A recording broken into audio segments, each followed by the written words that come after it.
ধন্যবাদ সবাইকে। আজ আমাদের আলোচ্য বিষয় নবম দশম গণিত, এসএসসি 2026 সাজেশন, অধ্যায় সেট ও ফাংশন। এখানে দেওয়া আছে সার্বিক said you 1 2 3 4 5 6 7, a equal to 1 3 5, b equal to 2 4 6 এবং c equal to 3 4 5 6 7। প্রশ্ন ক, সি বা দে নির্ণয় করো। খ, পাওয়ার অফ বি পূরক বাদ সি পূরক নির্ণয় করো। প্রমাণ করো যে গ নাম্বার, এ সংযোগ বি ছেদ সি ইকুয়াল টু এ ছেদ সি সংযোগ বি ছেদ সি। আমরা প্রশ্নের ক অংশের উত্তর দেওয়ার চেষ্টা করছি। যেহেতু এখানে দেওয়া আছে এ সেটের উপাদান 1 3 5, সি সেটের উপাদান 3 4 5 6 7। এবার সি সেট থেকে এ সেট বর্জন করতে হবে। তো এক্ষেত্রে নিয়ম হচ্ছে, এ সেটের যে উপাদানগুলি সি সেটের মধ্যে কমন আছে, সি সেট থেকে সেই উপাদান বর্জন করে লিখতে হবে।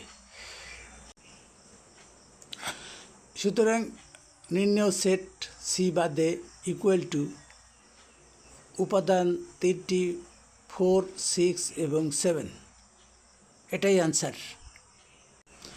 এবার আমরা খ নাম্বারের উত্তর দেওয়ার চেষ্টা করব।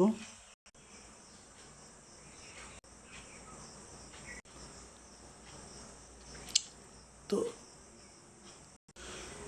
আমরা প্রদত্ত মানটি নিয়ে, অর্থাৎ যে মানগুলি প্রশ্ন দেওয়া ছিল, U equal to 1 2 3 4 5 6 7, A equal to 1 3 5, B 2 4 6 এবং সি 3 4 5 6 7।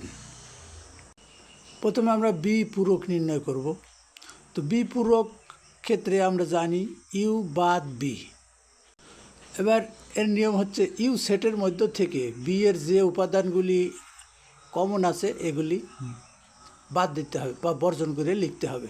অর্থাৎ ইউ সেটের মধ্যে থেকে 2 4 6 এটা বর্জন করে লিখতে হবে। এক্ষেত্রে বি পূরকের উপাদান আমরা পেয়েছি 4টি, 1 3 5 7।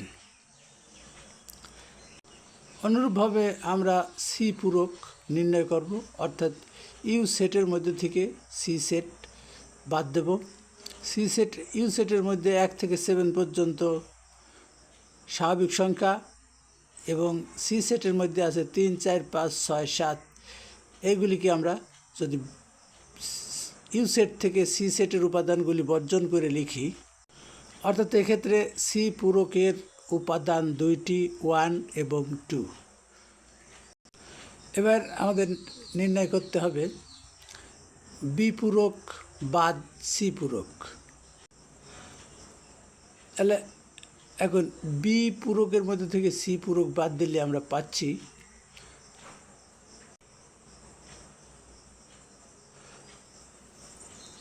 3 5 7। পাওয়ার সেট নির্ণয়ের ক্ষেত্রে আমরা জানি প্রথমে ফাঁকা সেট, তারপরে একটি একটি করে উপাদান, এরপর 2টি 2টি করে উপাদান, তারপরে একসঙ্গে সবগুলি উপাদান। বি পূরক বাদ সি পূরকের শক্তি সেট বা পাওয়ার সেট নির্ণয় করলাম, এটাই উত্তর। এবার আমরা প্রশ্নের গ অংশের উত্তর করব। এখানে দেওয়া আছে A equal to 1 3 5, B equal to 2 4 6 এবং সি ইকুয়াল টু 3 4 5 6 7। এবার আমাদের নির্ণয় করতে হবে এ সংযোগ বি। এর 3টি উপাদান 1 3 5 এবং বির 3টি উপাদান 2 4 6।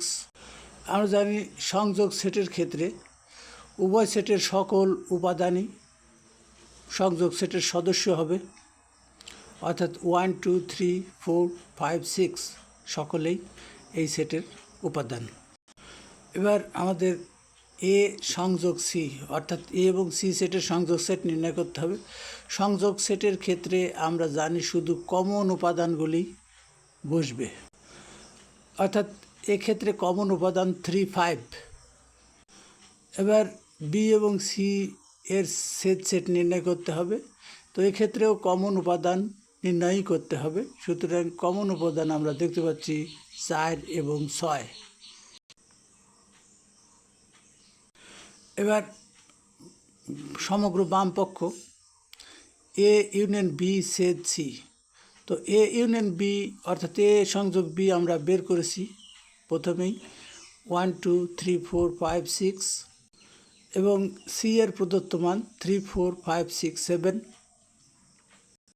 তাহলে বাম পক্ষ থেকে আমরা যেটা পেলাম 4টি উপাদান 3, 4, 5, 6। পরবর্তীতে আমরা ডান পক্ষেও নির্ণয় করব। ডান পক্ষে আমরা দেখতে পাচ্ছি A set C union B set C.